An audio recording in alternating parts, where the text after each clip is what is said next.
தந்தை மகன் தூய ஆவியாரின் பெயராலே நம் ஆண்டவராகிய இயேசு கிறிஸ்துவின் அருளும் கடவுளின் அன்பும் தூய ஆவியாரின் நட்புறவும் உங்கள் அனைவரோடும் இருப்பதாக. இறையேசுவில் அன்புக்குரிய சகோதர சகோதரிகளே, தூய மறை நிகழ்வுகளை கொண்டாட நாம் தகுதி பெறும் பொருட்டு நம் பாவங்களை ஏற்றுக்கொள்வோம். எல்லாம் வல்ல இறைவனிடமும்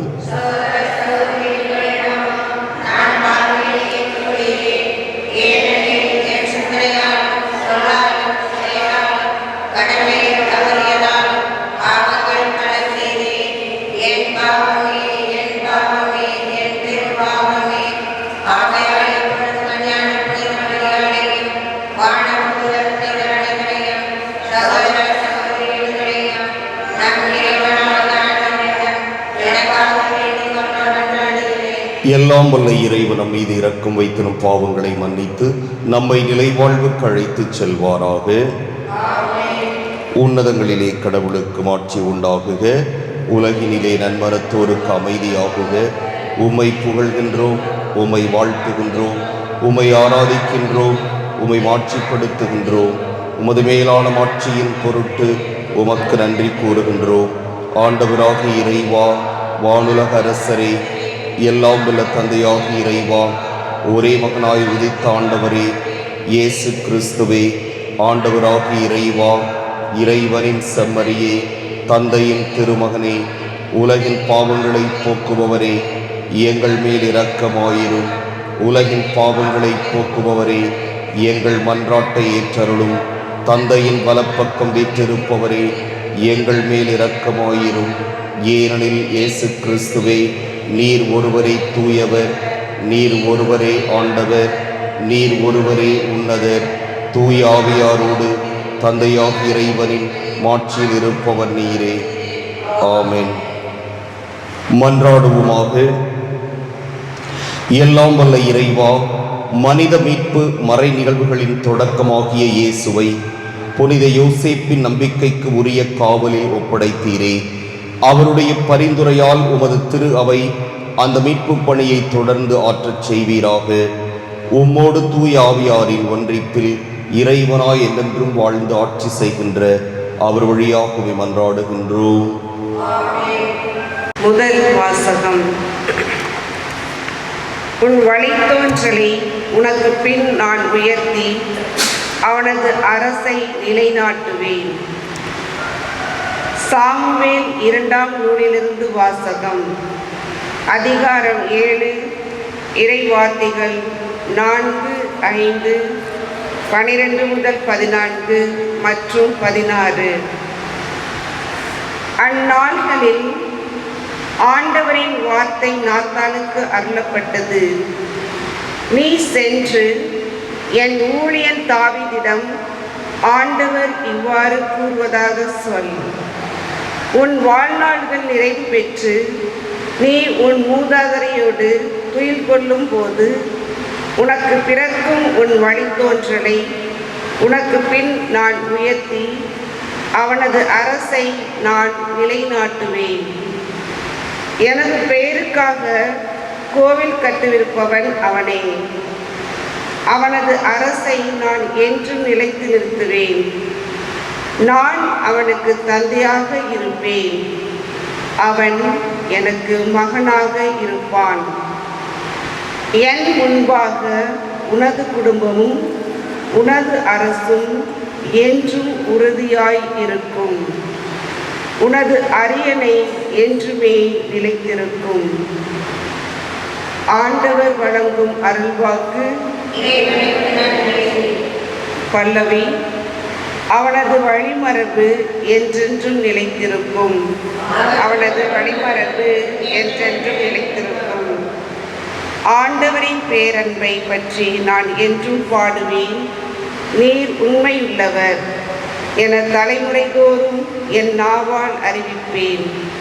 உமது பேரன்பு என்றென்றும் நிலைத்துள்ளது என்று அறிவிப்பேன். உமது உண்மை வானைப்போல் உறுதியானது. பல்லவி. அவனது வழிமரபு என்றென்றும் நிலைத்திருக்கும். நீர் உரைத்தது, நான் தேர்ந்து கொண்டவனோடு உடன்படிக்கை செய்து கொண்டேன். என் ஊழியன் தாவீதுக்கு ஆணையிட்டு நான் கூறியது, உன் வழிமரபை என்றென்றும் நிலைக்க செய்வேன். உன் அரியணையை தலைமுறை தலைமுறையாக நிலைத்திருக்க செய்வேன். பல்லவி. அவனது வழிமரபு என்றென்றும் நிலைத்திருக்கும்.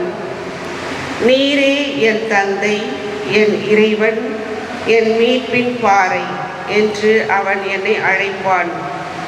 அவன் மீது கொண்ட பேரன்பு என்றும் நிலைக்குமாறு செய்வேன். அவனோடு நான் செய்து கொண்ட உடன்படிக்கையும் எப்பொழுதும் நிலைத்திருக்கும். பல்லவி. அவனது வழிமரபு என்றென்றும் நிலைத்திருக்கும். இரண்டாம் வாசகம். எதிர்நோக்குக்கு இடம் இல்லாதது போல் தோன்றினும் அவர் எதிர்நோக்கினார். திருத்தூதர் பவுல் ரோமையருக்கு எழுதிய திருமுகத்திலிருந்து வாசகம். அதிகாரம் 4, திருவசனங்கள் 13, மேலும் 16 முதல் 18, மேலும் 22. சகோதர சகோதரிகளே, உலகமே அவருக்கு உரிமை சொத்தாகும் என்னும் வாக்குறுதி ஆபிரகாமுக்கோ அவருடைய வழிமரபினருக்கோ திருச்சட்டத்தை கடைபிடித்ததால் கிடைக்கவில்லை. நம்பிக்கை கொண்டு கடவுளுக்கு ஏற்புடையவர் ஆனதால் தான் அவ்வாக்குறுதி கிடைத்தது. ஆகவே கடவுளின் அருட்செயலால் நம்பிக்கை வாக்குறுதியின் அடிப்படை ஆயிற்று. இவ்வாறு அவ்வாக்குறுதி ஆபிரகாமின் வழி வந்தவர்கள் எல்லாருக்கும், திருச்சட்டத்திற்கு உட்பட்டவருக்கு மட்டுமல்ல, அவரை போல கடவுளின் மீது நம்பிக்கை கொண்டோருக்கும் உரியது என்பது உறுதியாயிற்று. ஆபிரகாம் நம் அனைவருக்கும் தந்தை. ஏனெனில் எண்ணற்ற மக்கள் இனங்களுக்கு உம்மை நான் தந்தையாக்குகிறேன் என்று மறைநூலில் எழுதியுள்ளது. ஆம், இறந்தவர்களை வாழ்விப்பவரும் இல்லாததை தம் வார்த்தையால் இருக்க செய்வருமாகிய கடவுள் மீது நம்பிக்கை கொண்டு அவர் முன்னிலையில் ஆபிரகாம் நம் தந்தையானார். உம் வழிமறைவினர் எண்ணற்றவராய் இருப்பார் என்றும் அவருக்கு சொல்லப்பட்டது. இக்கூற்று நிறைவேறும் என்னும் எதிர்நோக்கு இடம் இல்லாதது போல் தோன்றினும் அவர் எதிர்நோக்கினார். தயங்காமல் நம்பினார். ஆகவே அவர் பல மக்கள் இனங்களுக்கு தந்தையானார். அதை ஆண்டவர் அவருக்கு நீதியாக கருதினார். இது ஆண்டவர் வழங்கும் அருள்வாக்கு. அல்லேலூயா, அல்லேலூயா, அல்லேலூயா, அல்லேலூயா. ஆண்டவரே, உமது இல்லத்தில் தங்கியிருப்போ நற்பேறு பெற்றோ. அவர்கள் எந்நாளும் உம்மை புகழ்ந்து கொண்டே இருப்பார்கள். அல்லேலூயா.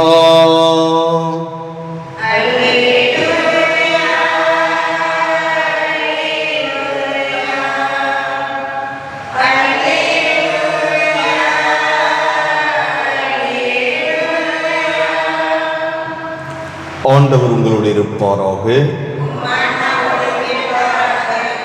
மத்தேயு எழுதிய தூய நற்செய்தியிலிருந்து வாசகம்.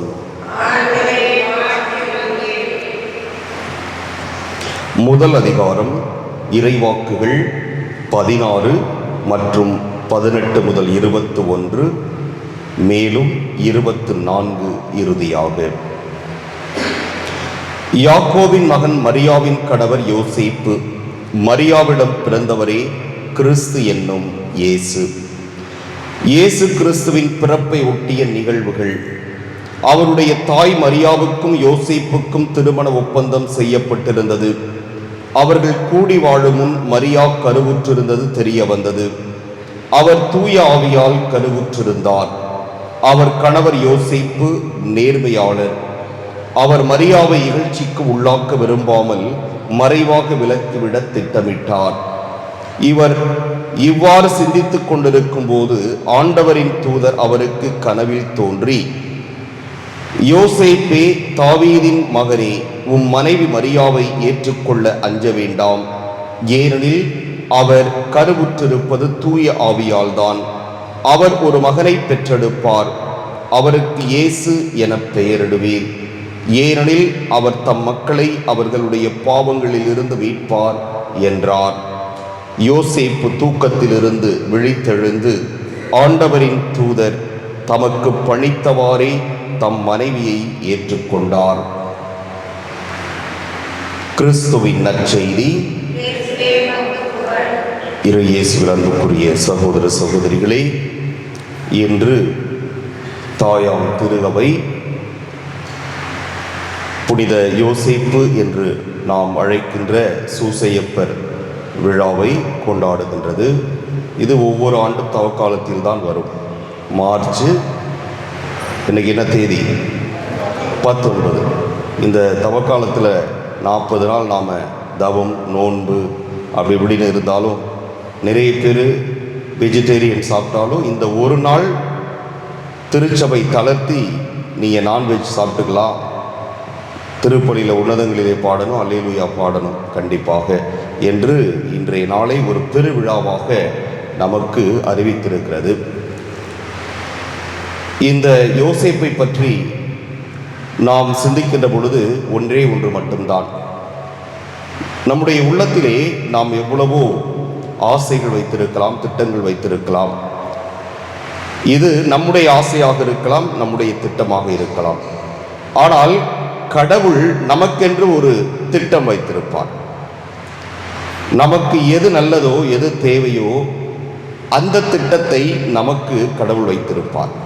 அதை பல சமயங்களிலே நம்முடைய உள்ளத்திலே இறைவன் வெளிப்படுத்துவதை நாம் பார்க்கிறோம். அந்த நேரத்தில் நம்முடைய அறிவுக்கும் நம்முடைய உள்ளத்திற்கும் இடையே ஒரு சண்டை நடக்கும். நம்முடைய அறிவு நமக்கு பிடித்ததை செய்ய சொல்லும், நமக்கு தேவையானதை செய்ய சொல்லும். ஆனால் நம்முடைய உள்ளமோ இறைவன் என்ன செய்ய நம்மை பணிக்கிறாரோ அதை வெளிப்படுத்தும். இதை செய்கிறதா, அதை செய்கிறதா என்ற ஒரு போட்டி வருகின்ற பொழுது நாம் எதை தேர்ந்து கொள்ள வேண்டும் என்பதற்கு இன்றைய விழா நாயகர் புனித யோசேப்பு என்று நாம் அழைக்கின்ற சூசையப்பர் ஒரு சிறந்த உதாரணம். அன்னை மரியா கருவுற்று இருக்கிறார். இதை தெரிந்தவுடன் அவருக்கு அதிர்ச்சி. இவரை எப்படி விலக்கி விடலாம் என்று யோசித்துக் கொண்டிருக்கிறார். அதே நேரத்தில் இவருக்கு எந்த அவமானமும் நடந்துவிடக்கூடாது, இவரை பற்றி யாரும் தவறாக பேசிவிடக்கூடாது. அப்படி இவரை எப்படி விட்டு நாம் சென்று விடலாம், விலக்கி விடலாம் என்று அவர் யோசித்துக் கொண்டிருக்கின்ற பொழுது இது அவருடைய ஆசை, இது அவருடைய திட்டம். ஆனால் ஆண்டவரின் தூதர் கனவில் தோன்றுகிறார். தோன்றி, யோசேப்பே, உன்னுடைய மனைவி மரியாவை நீ ஏற்றுக்கொள்ள அஞ்ச வேண்டாம். ஏனெனில் அவர் கருவுற்றிருப்பது தூய ஆவியால் தான் என்று இறைவனுடைய திட்டம் அவருக்கு எடுத்துரைக்கப்பட்ட போது அந்த இறைவனுடைய திட்டத்திற்கு ஆம் என்று பதிலளித்து இறைவனுடைய திட்டத்தை முழுமையாக ஏற்றுக்கொள்கிறார். இதுதான் அவர் செய்த, திருச்சபைக்கு செய்த மாபெரும் பணி. இவரை பற்றி விவிலியத்திலே அவ்வளவாக குறிப்பிடவில்லை. இயேசுவை ஒரு நல்ல தந்தையாக இருந்து வளர்த்தெடுத்தார் என்று ஆங்காங்கே ஒரு சில வார்த்தைகளை நாம் பார்க்கிறோம். எனவே இது இறைவனுடைய திட்டம். எனவே அந்த இயேசுவை அவர் ஒரு தந்தையாக இருந்து வளர்க்கும் பணியிலே ஈடுபட்டு அதை முழுமையாக செய்கிறார். இந்த விழாவை கொண்டாடுகின்ற நமக்கும் இந்த ஒரே ஒரு சிந்தனை நம்முடைய வாழ்விலே ஒரு மாற்றத்தை கொண்டு வர வேண்டும். என்ன சிந்தனை? இறைவனுடைய திட்டமா அல்லது எனக்கு பிடித்த என்னுடைய திட்டமா? எது நான் தேர்ந்து கொள்ள வேண்டும் என்று வருகின்ற பொழுது எப்பொழுதும் இந்த யோசேப்பை போன்று இறைவனுடைய திட்டம்தான் சிறந்தது. அதுதான் நமக்கு வெற்றியை தரும், அதுதான் நமக்கு நிலைவாழ்வை தரும், அதுதான் இறைவனுக்கு பிடித்தது. அப்பொழுதுதான் இறைவன் நம்மை ஆசீர்வதிப்பார். நாம் நினைக்கின்ற காரியங்கள் எல்லாம் சிறப்பாக நடைபெறும். ஆண்டவருடைய அருள் ஆசீர் நம்மை தொடர்ந்து வரும் என்ற சிந்தனையிலே இறை திட்டத்தை நாம் முழுமையாக ஏற்றுக்கொள்ளுகின்ற பொழுது ஆண்டவருடைய அருள் எப்பொழுதும் நம்மிலும் நம் குடும்பத்திலும் நிறைந்திருக்கும். ஆமென்.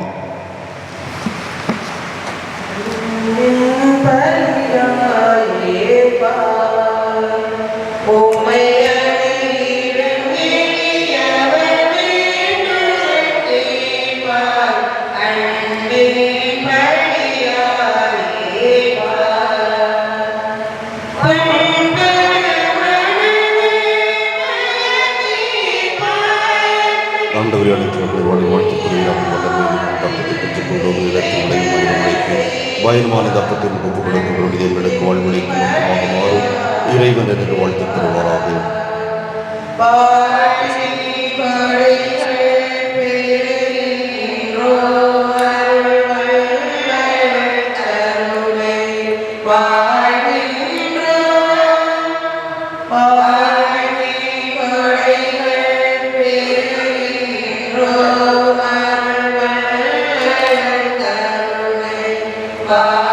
ஆண்டவரே அனைத்து நிறைவான வாழ்த்து பெறுவீராக. இது வல்லமை அரசத்தை பெற்றுக்கொண்டோம்.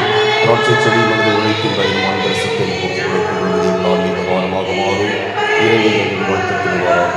ஆண்டவரே தாழ்மையான மனமும் நொறுங்க உள்ள பிள்ளைகளை ஏற்றருளும்.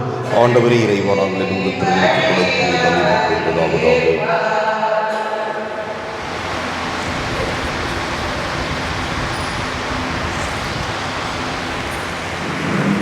சகோதர சகோதரிகளே, என்னுடையதும் உங்களுடையதுமான இப்பலி எல்லாம் வல்ல தந்தையாக இறைவனுக்கு ஏற்றதாகும்படி மன்றாடுங்கள்.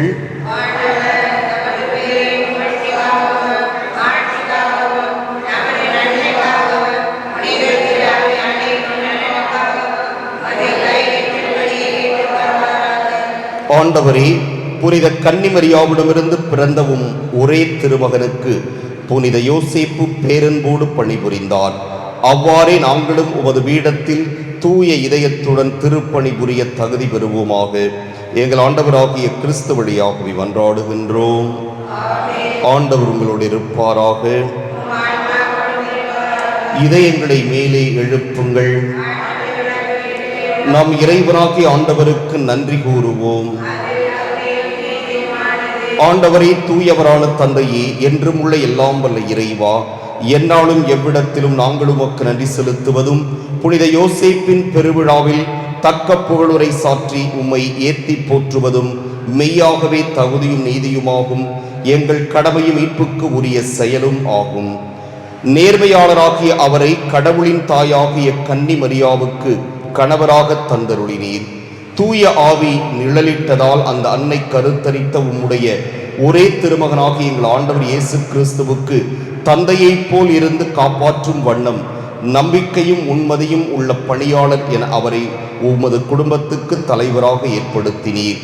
கிறிஸ்து வழியாகவே உமது மாண்பை வானதூதர் புகழ்கின்றனர். தலைமை தாங்குவோர் உம்மை வழிபடுகின்றனர். அதிகாரம் செலுத்துவோர் உம் திருமுன் நடுங்குகின்றனர். வானங்களும் அவற்றில் உள்ள ஆற்றல்களும் சேராபீன்களும் ஒன்று கூடி அக்களித்து கொண்டாடுகின்றனர். அவர்களோடு எங்கள் குரலையும் சேர்த்துக் கொள்ளுமாறு நாங்கள் உம்மை தாழ்மையுடன் இறைஞ்சி புகழ்ந்து சொல்வதாவது: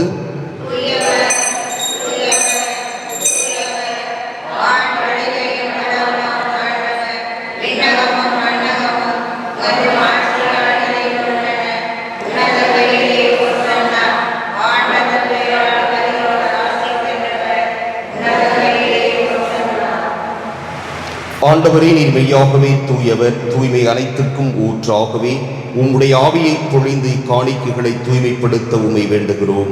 இவ்வாறு எங்கள் ஆண்டவர் இயேசு கிறிஸ்துவின் உடலும் இரத்தமுமாக எங்களுக்கு இவை மாறுவனவாக. அவர் பாடுபட உளம் கனிந்து தம்மை கையளித்த போது அப்பத்தை எடுத்து நன்றி செலுத்தி அதை பிட்டு தம் சீடர்களுக்கு அளித்து கூறியதாவது: அனைவரும் இதிலிருந்து பெற்று உண்ணுங்கள், ஏனெனில் இது உங்களுக்காக கையளிக்கப்படும் என் உடல்.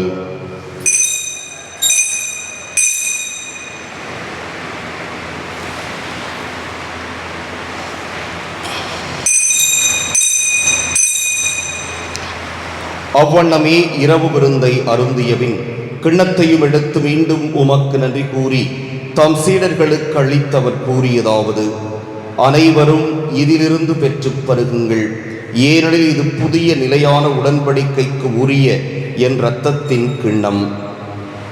இது பாவ மன்னிப்புக்கென்று உங்களுக்காகவும் பலருக்காகவும் சிந்தப்படும். இதை என் நினைவாகச் செய்யுங்கள்.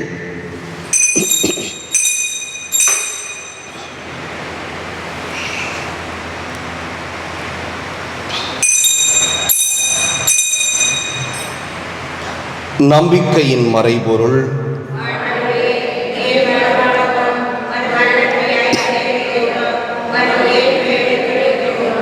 ஆகவே ஆண்டவரே, நாங்கள் கிறிஸ்துவின் இறப்பினையும் உயிர்ப்பினையும் நினைவு கூர்ந்து வாழ்வு தரும் அப்பத்தையும் மீட்பளிக்கும் கிண்ணத்தையும் உமக்கு ஒப்புக் கொடுக்கின்றோம். உம் திருமுன் நின்று உமக்கு ஊழியம் புரிய தகுந்தவர்கள் என எங்களை ஏற்றுக்கொண்டீர். எனவே உமக்கு நன்றி செலுத்துகிறோம். மேலும் கிறிஸ்துவின் உடலிலும் இரத்தத்திலும் பங்கு கொள்ளும் எங்களை தூய ஆவியாரோடு சேர்க்க வேண்டும் என உம்மை தாழ்மையுடன் மன்றாடுகின்றோம். ஆண்டவரே, உலகெங்கும் பரவியிருக்கும் உமது திரு அவையை நினைவு கூர்ந்தருளும். எங்கள் திருத்தந்தை பிரான்சிஸ், எங்கள் மறைமாவட்ட பரிபாலகர் சகாயராஜ், எல்லா திருநிலையினராகிய அனைவரோடும் உமது திரு அவை அன்பில் நிறைவு பெறச் செய்தருளும். மேலும் உயிர்த்தெழும் எதிர்நோக்குடன் துயில் கொள்ளும் எங்கள் சகோதரர் சகோதரிகளையும் இறந்தோர் அனைவரையும் இரக்கத்துடன் நினைவு கூர்ந்து உமது திருமுக ஒளியினுள் ஏற்றருளும். எங்கள் அனைவர் மீதும் இரக்கமாயிரும். கடவுளின் கன்னித்தாயான புனித மரியா, அவருடைய கணவரான புனித யோசேப்பு, புனித திருத்தூதர்கள், இவ்வுலகில் உகந்தவராய் இருந்தோராகிய புனிதர் அனைவருடனும் நாங்கள் நிலை வாழ்வில் பங்கு கொள்ளும் தகுதி பெற்று உம் திருமகன் இயேசு கிறிஸ்து வழியாக உம்மை புகழ்ந்தேத்தும் வரமருள உம்மை மன்றாடுகின்றோம்.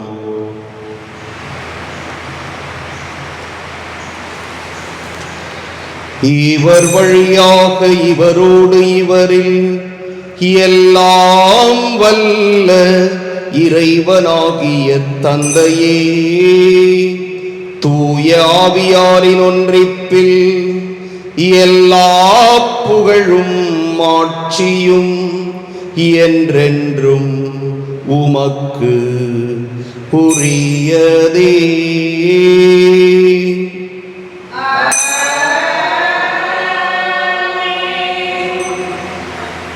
மீட்பரின் கட்டளையால் கற்பிக்கப்பட்டு இறைபடிப்பினையால் பயிற்சி பெற்ற நாம் துணிந்து சொல்வோம்.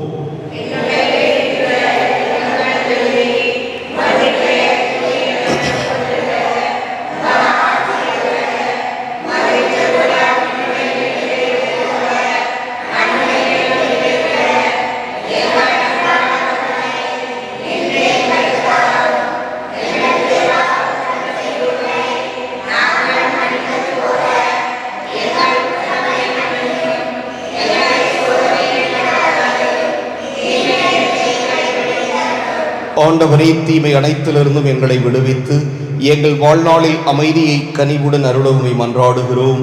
உமது இரக்கத்தின் உதவியால் நாங்கள் பாவத்திலிருந்து எப்போதும் விடுதலை பெற்று யாதொரு கலக்கமும் இன்றி நலமாயிருப்போமாக.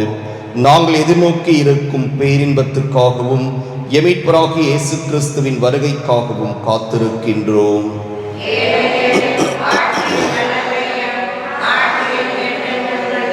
ஆண்டவரே இயேசு கிறிஸ்துவே, அமைதியை உங்களுக்கு விட்டுச் செல்கிறேன், என் அமைதியையே உங்களுக்கு அளிக்கின்றேன் என்று உம் திருத்தூதர்களுக்கு மொழிந்தீரே. எங்கள் பாவங்களை பாராமல் உமது திரு அவையின் நம்பிக்கைக்கு கண்ணோக்கி உமது திருவுளத்துக்கு ஏற்ப அதற்கு அமைதியையும் ஒற்றுமையையும் அளித்தருள்வீராக. என்றென்றும் வாழ்ந்து ஆட்சி செய்கின்றவர் நீரே. ஆண்டவருடைய அமைதி உங்களோடு என்றும் இருப்பதாக. ஒருவருக்கொருவர் அமைதியை பகிர்ந்து கொள்வோம்.